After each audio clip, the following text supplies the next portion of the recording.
ล่าสุดกู้ภัยไทยได้ออกมาชี้แจงอย่างละเอียดเรียบร้อยแล้วเป็นอย่างรายชื่อกู้ภัยไทยจึง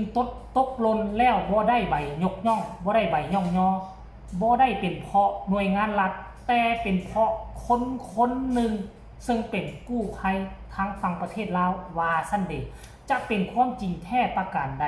คลิปนี้จะพาทุกคนไปวิเคราะห์และก็อ่านตามโพสต์ของกู้ภัยไทยก็แล้วกัน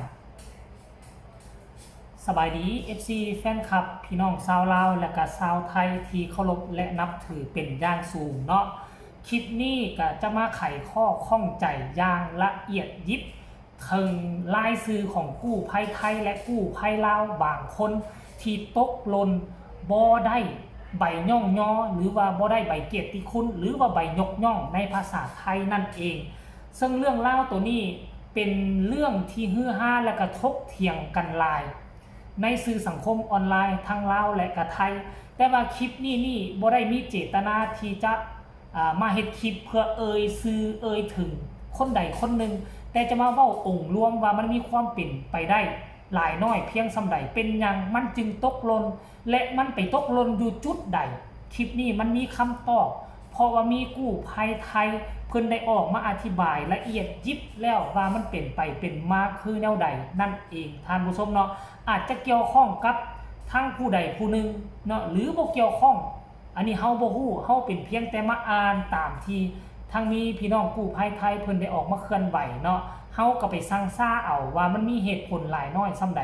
มีโอกาสที่จะเป็นคือทางกู้ภัยไทยเพิ่นออกมาเคลื่อนไหวหรือบ่เนาะท่านผู้ชมเดี๋ยวสิไปอ่านสู่ฟังกันแล้วกันเด้อเนาะอันนี้ตามเพจของมานัดนั่นเองท่านผู้ชมก็เป็นลูกหลานของพวกเฮาชาวไทยและก็ชาวลาวแหละเพิ่นนี่ก็ถือว่าเป็นผู้หนึ่งที่เจอปัญหาตัวนี้ขึ้นมาเจอเหตุการณ์นี้ขึ้นมาเพิ่นก็ทำใจยากอันที่นึงก็เป็นบ้านเกิดเมืองนอนของแม่เพิ่นก็มีสายเลือดครึ่งนึงอยู่ทางฝั่งลาวอยู่สวรรณเขตอันที่นึงก็พอเพิ่นก็เป็นคนไทยและเพิ่นก็ได้สัญชาติไทยเพิ่นก็เป็นผู้นึงที่ทำใจยากที่สุดที่เห็นปัญหานี้ขึ้นมาเนาะเพิ่นบอกว่านะเนาะ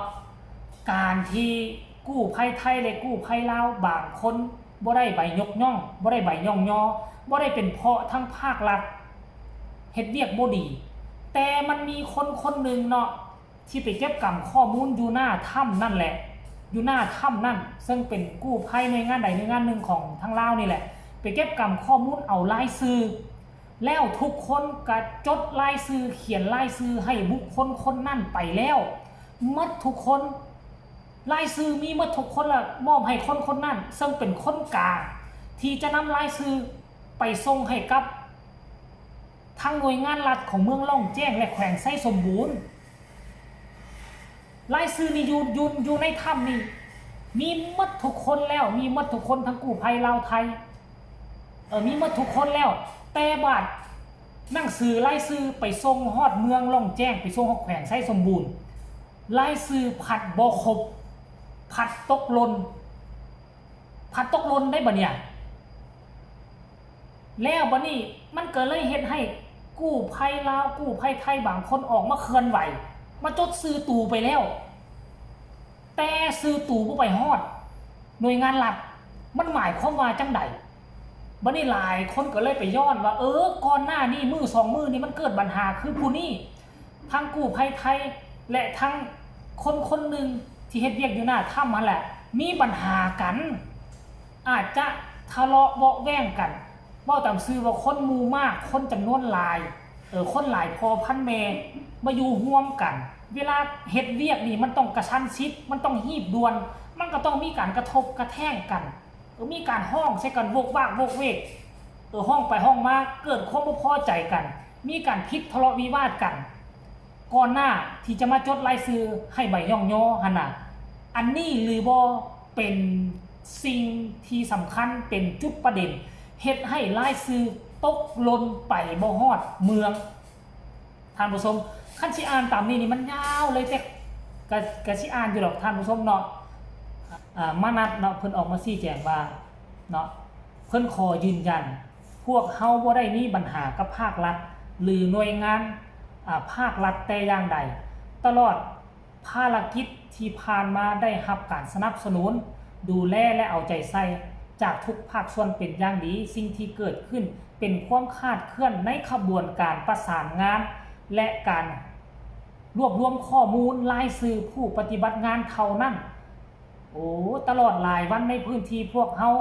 บ่ได้เดินทางไปเพื่อหวังชื่อเสียงบ่ได้ไปเพื่อหวังสิ่งตอบแทนและบ่ได้ไปเพื่อหวังใบประกาศใดๆเฮาเดินทางไปเพราะมีคนกำลังรอท่าความช่วยเหลือจากพวกเฮาอยู่นี่แล้วทั้งมนัสยังเว้าวักต่อไปว่าเนาะดังนั้นว่าซั่นในสิ่งที่พวกเฮาเสียใจที่สุดบ่แม่นเพราะอยากได้ใบยกย่องแต่เป็นเพราะมีรายชื่อของผู้ปฏิบัติงานหลายคนที่ทุ่มเทแห่งกายแห่งใจและเกือบฝากชีวิตเอาไว้ในพื้นที่กับตกหล่นจากขบวนการเสนอรายชื่อจากบุคคลที่เฮาไว้ใจให้สื่อสารกับภาคส่วนที่เกี่ยวข้องในการดำเนินการฝ่ายนี้ในขณะที่บางรายชื่อกับถูกเสนอรับใบยกย่องในฐานะผู้มีส่วนเกี่ยวข้องกับภารกิจเหมือนเสี่ยงเป็นเสี่ยงตุยจากการทำงานอย่างหนักหน่วง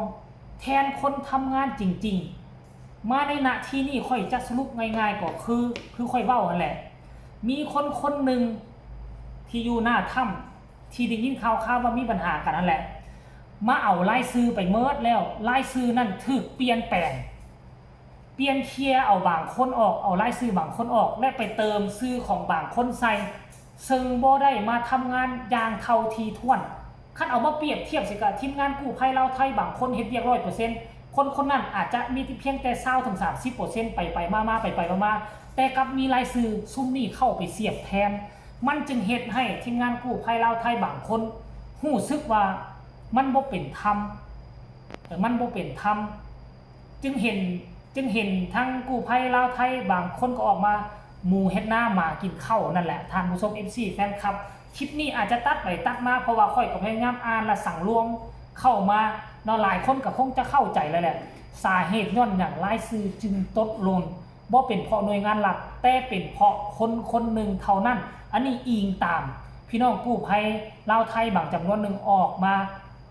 เคลื่อนไหวได้ค่อยบ่ได้กล่าวหาผู้ใดค่อยอ่านตามข้อมูลข้าเจ้าเด้อท่านผู้ชมและค่อยก็บ่ได้ชื่อผู้ใดค่อยก็บ่ได้ระบุว่าผู้ใดเป็นผู้คนกลางท่านผู้ชมเนาะให้ทุกคนวิเคราะห์เอาเองเนาะก็ฝากคลิปนี้เอาไว้อีกคลิปนึงก็แล้วกันเด้อทุกคนฝากกดไลค์กดแชร์พ่อกันใหม่ในคลิปหน้าก็แล้วกันสบายดี